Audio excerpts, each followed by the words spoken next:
भक्तों ओम नमः शिवाय, श्री शिवाय नमस्तुभ्यम, जय श्री महाकाल। जी हाँ भक्तों, आप सबको भी पता है कि धनतेरस आने वाली है, लेकिन धनतेरस किस दिन है ये बहुत सारे लोगों के मन में अभी भी कंफ्यूजन है कि क्या धनतेरस 29 अक्टूबर को है, क्या धनतेरस 30 अक्टूबर को है और कौन सा उपाय करें। देखिए आज की इस वीडियो में मैं आपको पूरी की पूरी चीज क्लियर करने वाला हूँ कि आखिर धनतेरस है कब, दिवाली है कब, कौन सा उपाय करें कि आपकी इच्छा मनोकामना पूरी हो जाए। सारा का सारा जितना भी है ना, मैं आपसे क्लियर करने वाला हूं। तो बस एक एक चीज़ ध्यान से सुन के और एक एक चीज़ ध्यान से समझ के आज का उपाय ध्यान से सुन के अच्छे से करिएगा जरूर।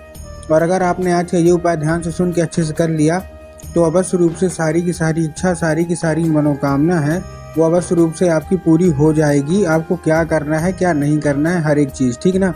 देखिए सबसे पहले तो इस बार की जो दिवाली है ना, बहुत सारे लोग 31 अक्टूबर या 1 नवंबर को सोच रहे हैं, तो इस बार की जो दिवाली है वो 31 है, वो 1 नवंबर को नहीं है, वो 31 अक्टूबर को। इस चीज़ का आपको ध्यान रखना है कि जो दिवाली है वो 31 अक्टूबर को दिन गुरुवार को ही है, ठीक। पहली चीज़ तो नॉर्मल सी बात है, जब दिवाली हमारी 31 अक्टूबर को है तो हमारा जो धनतेरस है वो कब होगा, वो 29 अक्टूबर को होगा, ठीक। तो इस चीज़ का आपको ध्यान रख लेना कि जो धनतेरस का त्यौहार है वो कब होने वाला है, 29 अक्टूबर को, ठीक। अब देखिए करना क्या है, उपाय मैं आपको बताऊंगा। और अगर आज का ये उपाय आपने ध्यान से सुन के अच्छे से समझा तो आप खुद देखेंगे कि जो इच्छा मनोकामना आपके अंदर है ना, सारी की सारी पूरी होगी ही होगी। देखिए आपको भी पता है कि जो पूज्य गुरुदेव की कथा होती है उसमें लाखों की भीड़ आती है। कैसे भीड़ आती है? लाखों की भीड़ आती है। और जब गुरुदेव की कथा में लाखों की भीड़ आती है तो वहाँ ज़्यादातर जो भक्त रहते हैं वो क्या करते हैं, पत्र के द्वारा, किसके द्वारा, पत्र के द्वारा अपनी मनोकामना, अपनी इच्छा पत्र के द्वारा अपनी मनोकामना इच्छा गुरुदेव तक पहुँचाते हैं।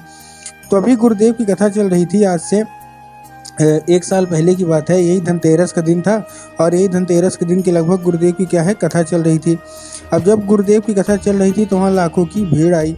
जैसा कि आपको पता होगा कि गुरुदेव की कथा में लाखों की भीड़ आती है। अब जब गुरुदेव की कथा में लाखों की भीड़ आई तो वहाँ ज़्यादातर जो भक्त थे उन्होंने क्या किया, पत्र के द्वारा अपनी मनोकामना, अपनी इच्छा गुरुदेव तक पहुँचाई। अब जब गुरुदेव के पास पत्र पहुँचा और गुरुदेव ने पत्र पढ़ा तो वहाँ गुरुदेव ने देखा कि ज़्यादातर जो भक्त है ना, उनकी क्या है, केवल एक ही इच्छा मनोकामना है। क्या मनोकामना है कि गुरुदेव हमारे जीवन में धन की बहुत ज़्यादा कमी है, कृपया करके कोई ऐसा उपाय बता दें ताकि हमारे जीवन से जो धन की कमी है ना वो दूरी हो जाए और हमारे जीवन में भी धन बरसे अच्छे तरीके से और हम लोग धन, मतलब हमको खूब धन आए। हमारे जीवन में कर्जा बहुत ज़्यादा बढ़ चुका है, हमको समझ में नहीं आ रहा, कृपया हमारा मार्गदर्शन करें। अब जब गुरुदेव ने ये देखा तब गुरुदेव ने 2 से 3 उपाय बताए और कहा केवल और केवल ये उपाय कर लेना, तुम्हारी जो भी दिक्कत है, जो भी समस्या है, जिसका भी निवारण नहीं हो रहा तो ये उपाय कर लेना, अवश्य रूप से उसका निवारण होगा ही होगा और तुम्हारी ज़िंदगी में भी धन प्राप्ति अवश्य रूप से होगी ही होगी। अब जब गुरुदेव ने उपाय बताया तो लोगों ने जा जाके इस उपाय को घर में करना शुरू कर दिया। अब जैसे ही लोगों ने जा जाके इस उपाय को घर में करना शुरू कर दिया, वही लोग गुरुदेव की कथा में मात्र 1 से 1.5 महीने के बाद वापस आए। अब जब वही लोग गुरुदेव की कथा में वापस आए तो उन्होंने क्या किया, फिर से एक बार गुरुदेव को पत्र लिखा। लेकिन ये वाला जो पत्र था ये गुरुदेव को धन्यवाद के रूप में पत्र था कि गुरुदेव धन्य हो आपका, आपके द्वारा बताया गया उपाय हमने कर लिया है, सारी की सारी इच्छा, सारी की सारी जो मनोकामना थी ना वो पूरी हो गई है और ये केवल और केवल आपके द्वारा बताए गए उपाय के कारण ही हुआ है, तो आपका कोटि कोटि धन्यवाद।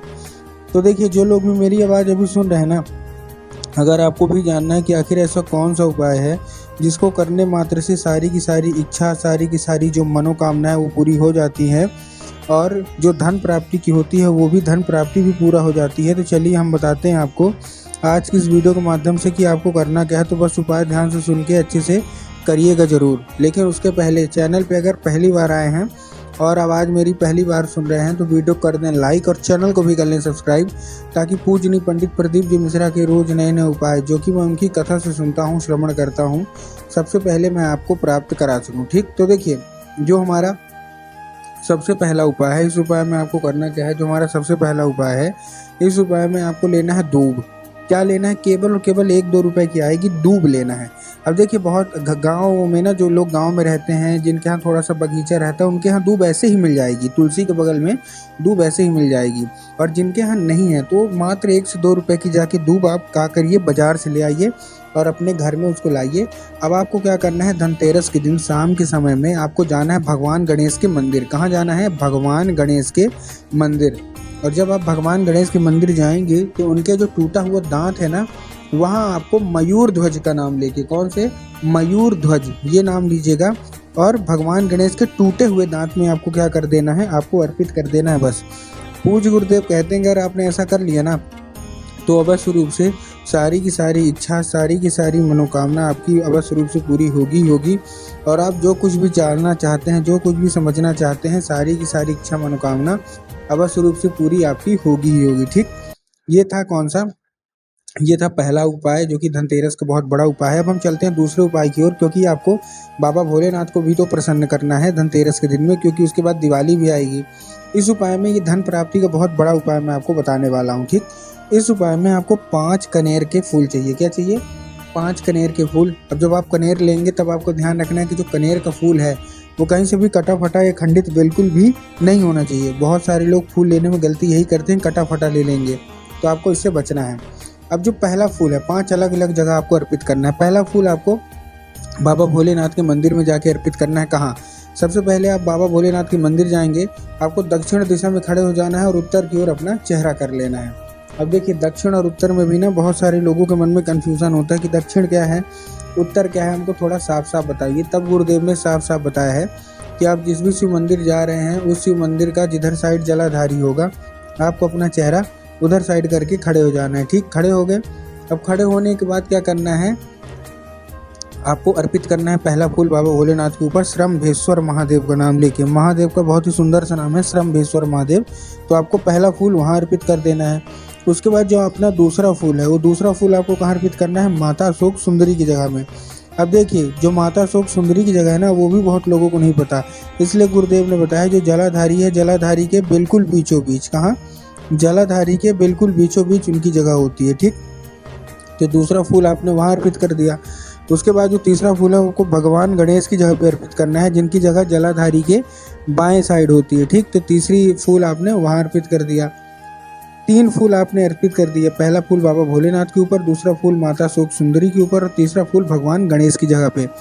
चौथा फूल आपको हस्तकमल, माता पार्वती का जो हस्तकमल होता है ना, जो शिवलिंग को उठाया हुआ रहता है, कमल के जैसे बना होगा, तो चौथा फूल आपको वहाँ अर्पित कर देना है। ठीक, 4 फूल हो गए।